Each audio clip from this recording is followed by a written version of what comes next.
I just want to talk about the history of the Turks. Turkic people are really incredible. They conquered more than half of the world in the last 2,000 years. See this map? All the shaded areas in blue are territories conquered by Turkic people. But what are the origins of the original Turks? I mean, scientific consensus say they were originally pure East Asian Mongoloid. From Manchuria, northeast China, and then migrated to the west.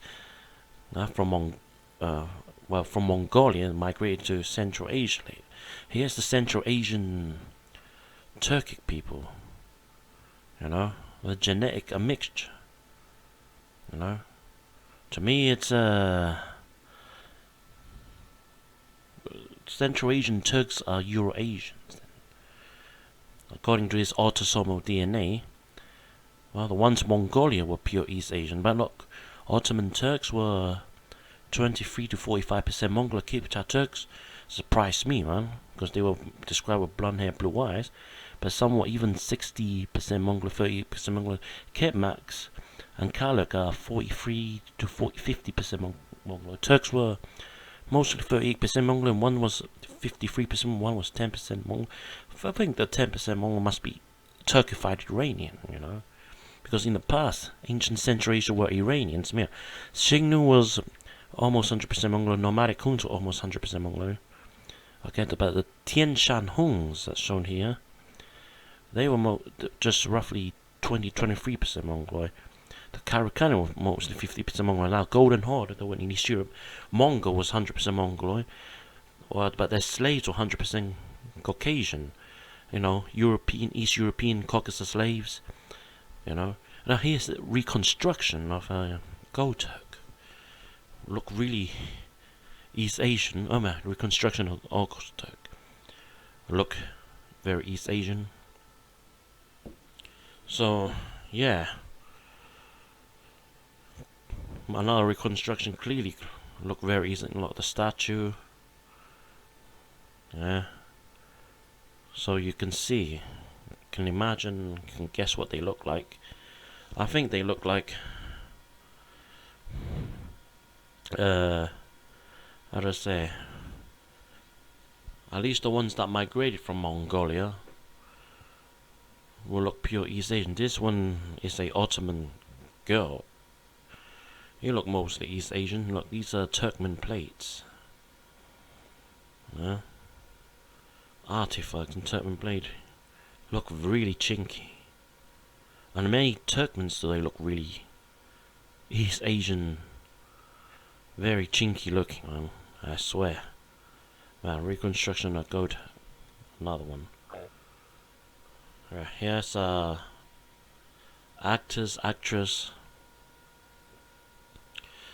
in Hong Kong and China. A lot of them are portrayed. A lot of them portrayed with brown hair. Several of them portrayed with blue eyes, blonde hair. Mostly brown hair. But I thought most of the Turks were still black hair, dark eyes. So a minority of them, has either red hair, blonde hair, brown hair. But brown hair in most cases. Or brown hair that turns to blonde with sunlight. These are also Turks, but they're dark hair, dark eyes. So historical Chinese records and the Arabs describes medieval Turks as looking like Tibetans. They even confuse them. The Chinese would say, what to say? Chinese. It's really confusing because in the medieval Turks, at least, they could easily assimilate as Chinese and speak the language just like Chinese without people knowing. But at the same time, they would cover their hair. Cover their hair with a towel, so that people don't know that they have lighter hair, because some of the Turks have much lighter hair than Chinese, and Chinese see that as a non-Chinese characteristic. Well, to me that's strange, because some Chinese mountain kids have brown hair as well. I feel even has a tinge of blonde and red hair, but only when in sunlight, yeah. So obviously this is a much more common trait in Turks. Yeah. Okay, Chinese would describe Arabs and Persians as looking extremely physically different. Even Indians were described as like black-skinned people with straight hair. You know, they're described totally different. Now for Turks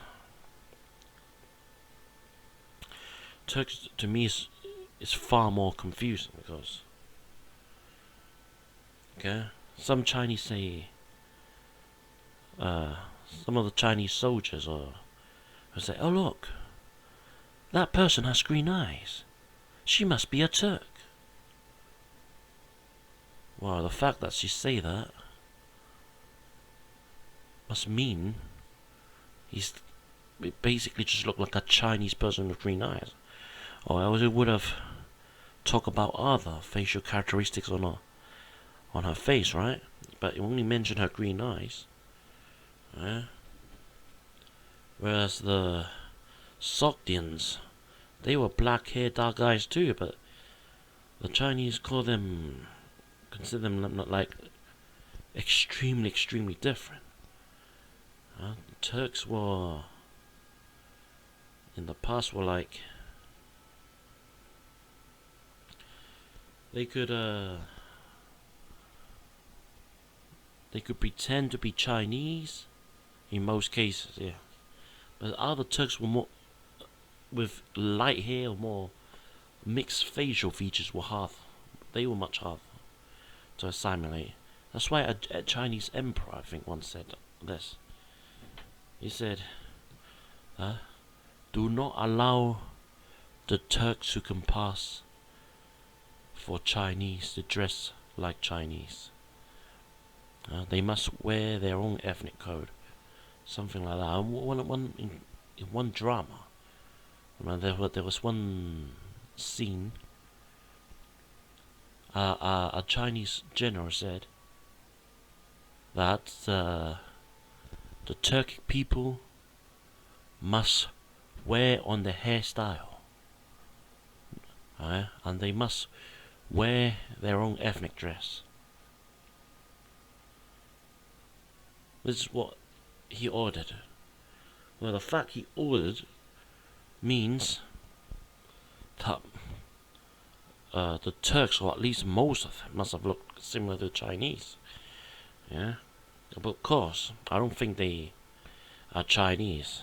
But it's just that historical records, they treat the Turks like looking completely different.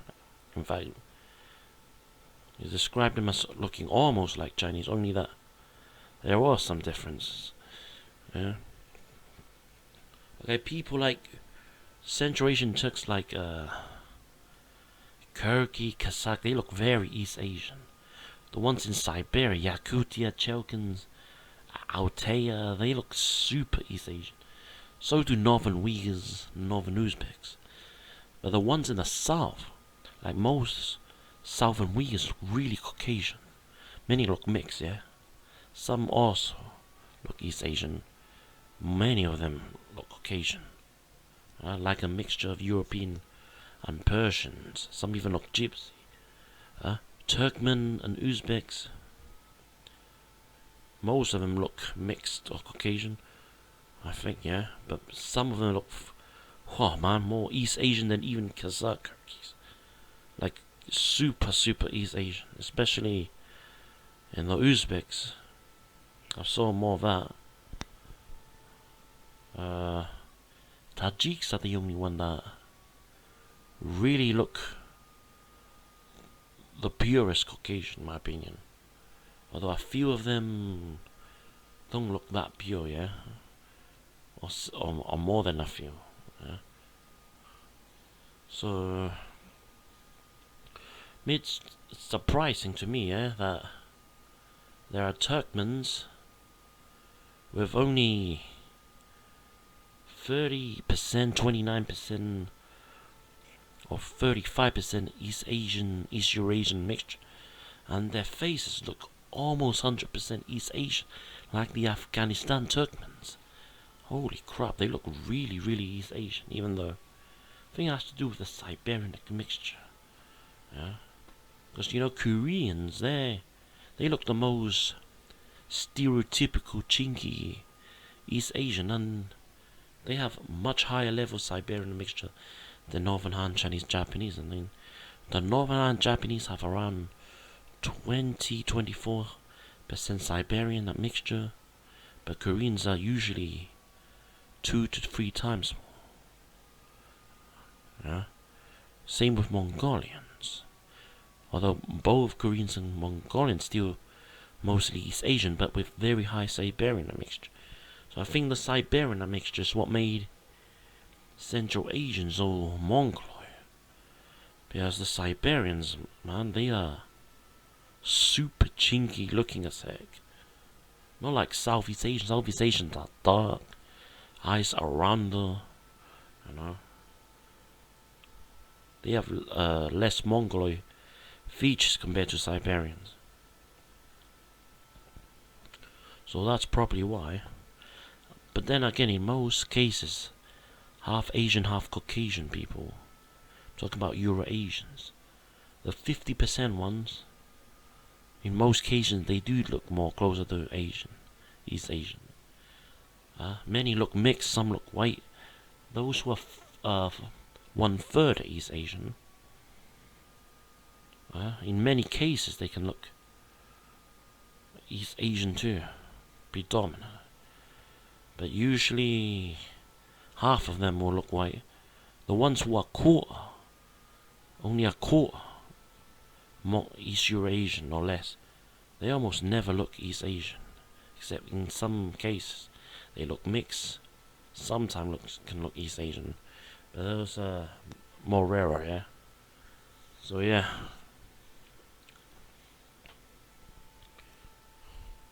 And what more can I say?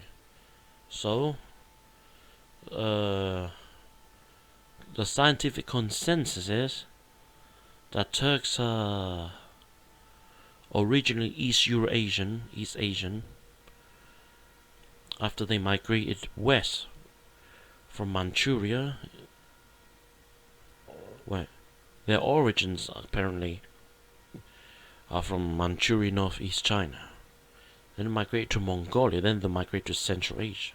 Central Asia have been Turkified by a East Asian dominant minority. Central Asia in the past used to be Iranians, Indo-Europeans. So, I believe this is what the history is like. The original Turks were pure East Eurasian, and then splintered into many different groups. That's why they had a variety of different phenotypes and admixture, because they assimilated, conquered, and intermixed with many